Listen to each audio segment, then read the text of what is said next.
Junior NTR Devara movie Japan లో వచ్చేసి అయితే ప్రీమియర్స్ అయితే వేశారు. నిన్న వేసిన ప్రీమియర్స్ లో మూవీకి అయితే బ్లాక్ బస్టర్ రెస్పాన్స్ అయితే వస్తుంది. మామూలుగా జపాన్ ఫ్యాన్స్ చాలా మంది అయితే ఈ మూవీ అయితే చూడడం అయితే జరిగింది. మన ఇండియన్ ఆడియన్స్ కాకుండా ఓన్లీ జపాన్స్ ఆడియన్స్ దాదాపు 6,000 మంది పైకి ఈ మూవీని అయితే నిన్నైతే చూశారు. వాళ్ళు సపరేట్ గా స్పెషల్ షోస్ అయితే వేయడం అయితే జరిగింది. అండ్ ప్రతి ఒక్క షో నుంచి వచ్చిన జపాన్ ఫ్యాన్ ప్రతి ఒక్కరు కూడా మూవీ అయితే బ్లాక్ బస్టర్ ఉంది, సూపర్ సెటప్ అయితే చేశారు, and sea backdrop super గా అయితే ఉంది అని చెప్పి ప్రతి ఒక్కరైతే కామెంట్ అయితే చేస్తున్నారు అండ్ రివ్యూస్ అయితే ఇస్తున్నారు. ప్రతి ఒక్క రివ్యూ కూడా అదిరిపోయిందని చెప్పాలి. మూవీ అఫీషియల్ గా వచ్చేసి అయితే మార్చ్ 28 అయితే జపాన్ లో అయితే రిలీజ్ అయితే అవుతుంది. సో మార్చ్ 28 జపాన్ లో రిలీజ్ అవుతుంది కాబట్టి ఇది ఫ్యాన్స్ కోసం, అక్కడ మీడియా పర్సన్స్ కోసం, లేకుంటే అక్కడ ఉన్న యూట్యూబర్స్ కానీ ఇన్ఫ్లుయెన్సర్స్ కానీ ఉంటారు, వాళ్ళకి మూవీ ముందుగానే చూపించి రివ్యూస్ ముందుగానే వచ్చేటట్లయితే మొత్తం ప్లానింగ్స్ అయితే చేశారు.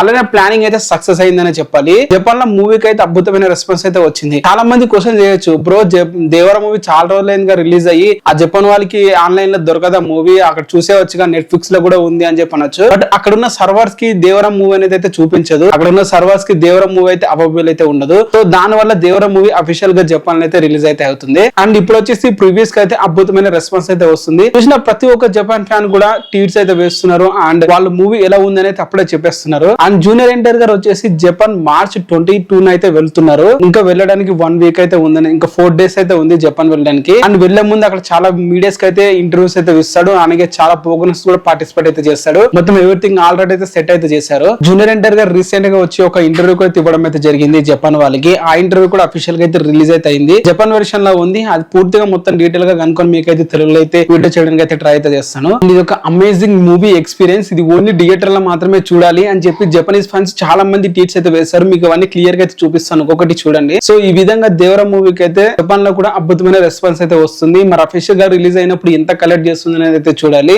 దేవరా మూవీ జపాన్ లో ఎంత కలెక్ట్ చేస్తుంది అనుకుంటున్నారు కింద కామెంట్ చేయండి. నేనైతే డెఫినెట్ గా 100 కోట్లు రావాలని చెప్పి అయితే కోరుకుంటున్నాను. మరి తారక్ అన్న ఏ రేంజ్ లో ప్రమోట్ చేస్తాడో ఆ ప్రమోట్ చేసే దాన్ని బట్టి అయితే ఉంటుంది. మరి 100 కోట్లు రావాలని అయితే కోరుకుందాం. మరి ఏమంటారు? ఎందుకంటే దుబ్లార్ మూవీ 150 crores అయితే కలెక్ట్ చేసింది జపాన్ లో. దేవరా మూవీ మినిమం 100 కోట్లైనా కలెక్ట్ చేయాలి, చేస్తుందని చెప్పి అనుకుందాం. రివ్యూస్ కూడా చాలా అంటే చాలా బాగున్నాయి. మరి ఈ రివ్యూస్ తో మూవీ 100 కోట్లు వస్తుందో లేదనేది అయితే చూడాలి. నేనైతే మీకు ప్రతి ఒక్క అప్డేట్ అయితే వీడియోలో చేస్తుంటాను. మీరు ఏం చేయాలో తెలుసుగా సబ్స్క్రైబ్ చేసుకోండి, అలాగే లైక్ చేసుకోండి. And thank you.